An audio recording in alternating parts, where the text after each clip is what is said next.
Depuis après 14 août 2021, avec un tremblement de terre de magnitude 7.2 qui est arrivé dans la zone de la ville, eh bien, nous constatons que le conseil de département qui continue à toucher ces répliques tremblement de terre 14 août là. En principe, nos répliques a fait à partir de choc principal là, au fur et à mesure que le temps a passé, les répliques ont diminué. Donc, nous voyons que les répliques ont diminué la NIP, ils ont diminué dans le sud. Mais par contre, la grandance, nous voyons que au lieu que le diminuer, c'est augmenter que la pas augmenter. L'explication que nous sommes capables d'avancer pour ça, c'est que c'était une faille qui était située dans la mer, qui est au nord de la ville de Jérémie, à 16 km à peu près. Et faille ça, il n'est pas vraiment actif. Parce que grandance, c'est un département dans les années précédentes qui était moins actif sismiquement. Pratiquement, c'est la dernière position que j'étais avec le centre. Et puis, à partir du 14 août, nous voyons que Grandance là occupait presque la première position. Depuis lors, depuis 14 août, il y a un pile secousses que nous avons enregistré. Et nous sommes capables de dire que de 14 août jusqu'à aujourd'hui, et nous avons enregistré plus que 500 secousses. Malheureusement, c'est des secousses qui modérées ou bien encore qui mineures ou bien très mineures. Et aujourd'hui encore, c'est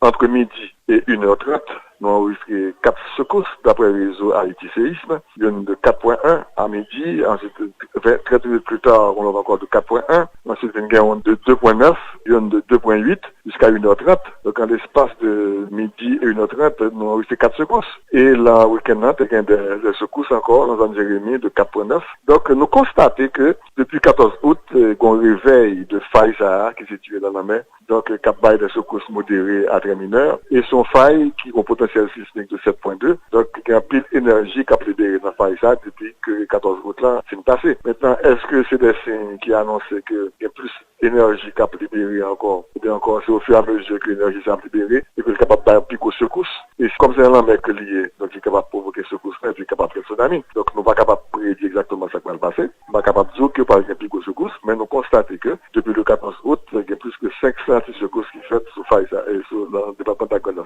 La majorité épicentrées situées dans la mer de Faïsa. Nous recommandons pour que nous mieux construire. Donc c'est au niveau des constructions. C'est mettre toute nouvelle construction aux normes parasismiques et ça qui existait déjà, essayer de renforcer pour que résister à la sollicitation sismique, ne pas effondrer ce monde. Deuxième consigne, c'est monde qui habite dans le Caïsaïo, il faut le comportement de l'Ugain. Donc il ne faut pas paniquer pour dire que le sortir n'importe qui vient. Donc il faut un plan d'évacuation. Donc il faut qu'on ait que sur le Caïsaïo, si le tremblement de terre élevé, c'est la journée ou bien la nuit, dans l'école, c'est bon la mer, et bien qui comportement pour gagner. Parce que si c'est bon la mer, il y a possibilité pour gagner un tsunami, si on go dans le terre, et bien c'est aller dans les hauteurs. Le comportement pour gagner eux-mêmes. Donc puisqu'il y a vivre dans un bâtiment qui est plus ou moins parasismique, donc il y a des côtés dans le là pour garder, pour arrêter. Et enfin, au niveau des institutions qui sont dans le département de la Grande-Est, eh bien c'est qui réponse qui a bail une fois que ça a un contrôle de terre pour pratiquement venir en aide à mon en aide pour que la vie reprenne automatiquement. C'est trois bagages à nous recommander, c'est au niveau des constructions, au niveau de l'éducation et au niveau de la réponse.